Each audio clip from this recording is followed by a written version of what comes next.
నమస్కారం అండి. ముఖ్యంగా మా బ్రదర్ విశ్వక్ చాలా సినిమాలకి చిరంజీవి గారు వచ్చి బ్లెస్సింగ్ చేసేవారు. బట్ చిన్న సినిమాకి దేవుడు విశ్వక్. ఎందుకంటే నేను 2 days ముందు అడిగాను తను ఫోన్ చేసి, ఎప్పుడు చెప్పు బ్రదర్ వస్తాను అని అన్నారు. యాక్చువల్లీ నిన్న అనుకున్నా, నిన్న ఏదో మీడియా వాళ్ళకి వేరే ఈవెంట్ ఉంది, ఒకరోజు మారద్దంటే పర్లేదు బ్రదర్ అన్నాడు. అన్నిటికీ ఓకే ఓకే అని అసలు ఏంటంటే నాకు పోయింది ఉంది బ్రదర్, ఒక్క గంటగా నా టైం పోయేది, నేనే నష్టపోవట్లేదు అన్నాడు. ఇంత మంచి వ్యక్తి నేను ఇండస్ట్రీలో అయితే చూడాల. ఇప్పుడు కూడా ఈవెంట్ యాక్చువల్గా 2ంటికి స్టార్ట్ అవ్వాలి, 2:30కి వచ్చి కార్లో కూర్చొని వెయిట్ చేసేవాడు.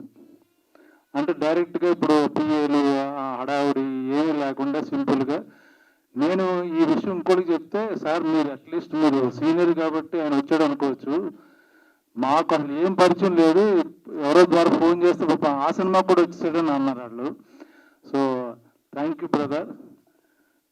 మీలాంటి కూడా ఉండడం వల్ల ఇండస్ట్రీ చాలా బాగుపడుతుంది. ఎందుకంటే ఇప్పుడు ఈవెంట్లకి హీరోయిన్ పిలవాలంటే కానీ హీరోయిన్స్ పిలవాలంటే చాలా టఫ్, అది నాకు తెలుసు. ఈజీగా అన్న 2 నిమిషాల్లో ఒప్పుకొని వచ్చేసాడు. పైగా తన సినిమా 14th రిలీజ్ ఉంది, బిజీగా ఉన్నాడు, ప్రమోషన్స్ ఉన్నాయి. నెక్స్ట్ వీక్ రిలీజ్ అయ్యే సినిమా కూడా తను ఇక్కడ వచ్చి నిల్చున్నాడు. మళ్ళీ ఇక్కడికి వచ్చి బాస్ నువ్వు ముందు మాట్లాడేసి వెళ్ళిపో, మళ్ళీ వెయిట్ చేయాలి కదా అందరూ అంటే, అక్కర్లేదు నేను ఉంటాను అక్కడి వరకు అన్నాడు. మరి ఇంత మంచివాడు, నేను మాత్రం అంత మంచివాడిని కాదని అనిపిస్తుంది తను చూసిన తర్వాత. యాక్చువల్గా ఈ సినిమా గురించి చెప్పాలంటే డైరెక్టర్ నాకు 2 years బ్యాక్ వచ్చి ఐడియా చెప్పాడు. బట్ ఐడియా బాగుంది, ప్రొడ్యూసర్ లేడు. తర్వాత ఒక ప్రొడ్యూసర్ చేస్తున్నాడు, ఆయన జంపు.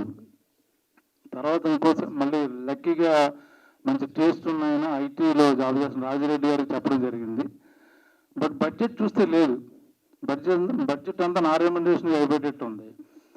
ఎలాగా అన్నీ ఆలోచించుకుని సరే మేము డబ్బులు తీసుకోను ఏదో ఒకటి అనుకుని అందరినీ అడగండి అని నేను చెప్పదలుచుకున్నాను. ఎందుకంటే ఒక మంచి ప్రయత్నం చేయాలంటే సినిమా అనేది ఇప్పుడు ఫ్యాన్సీ అయిపోయింది. మేము కరీంనగర్లో వింటర్లో ఎవరో హోటల్స్లో ఉన్నా, ఆమిని గారు కానీ ప్రొడ్యూసర్ గారు ఇంట్లో ఉన్నారు, నేను పక్కన గెస్ట్ హౌస్లో ఉన్నాను.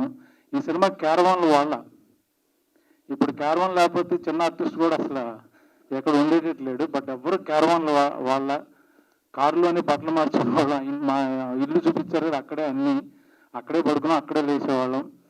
సో అందరూ టీం వర్క్ బాగా చేసి, ఈవెన్ కెమెరామెన్ కానీ లేకపోతే అందరూ అక్కడ ఉన్న ప్రొడక్షన్ టీం కానీ అడ్జస్ట్ అయ్యి, ఏదో ఫ్యాన్సీగా భోజనాలు కానీ చాలా లేట్గా వచ్చాయి, అరేంజ్మెంట్స్ అన్నీ పాపం అందరం అలాగే కష్టపడి చేసాం. అలాగని మిగతా సినిమాలకి రెమ్యునరేషన్ రాకుండా నా దగ్గరికి ఎక్కువ ఛార్జ్ చేస్తాను. ఈ స్క్రిప్ట్ బాగా నచ్చింది. నేను చేసే సినిమాలు నాకు పెద్ద సాటిస్ఫాక్షన్ లేదు, అంటే రెగ్యులర్ క్యారెక్టర్స్ పడుతున్నాయి, డిఫరెంట్ స్క్రిప్ట్, డిఫరెంట్ గెటప్.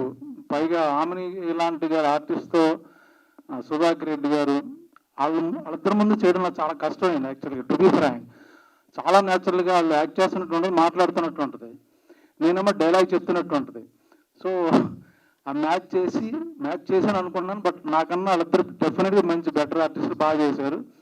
అలాగే మిగతా వాళ్ళు అందరూ చాలా బాగా చేశారు ఇందులో. సో మంచి ప్రయత్నం, మంచి కథ, డిఫరెంట్ కథ, మీరు నచ్చదు చూడండి, మంచి సినిమా ఆదరిస్తారు. ఎప్పుడు లాస్ట్ టైం ఇప్పుడు బలగం ఆడింది తెలంగాణ బ్యాక్డ్రాప్లో. సో ఈ షూటింగ్ అంతా కరీంనగర్లో చేసాం. సో అందరికీ, వచ్చిన వాళ్ళందరికీ థ్యాంక్ యూ వెరీ మచ్.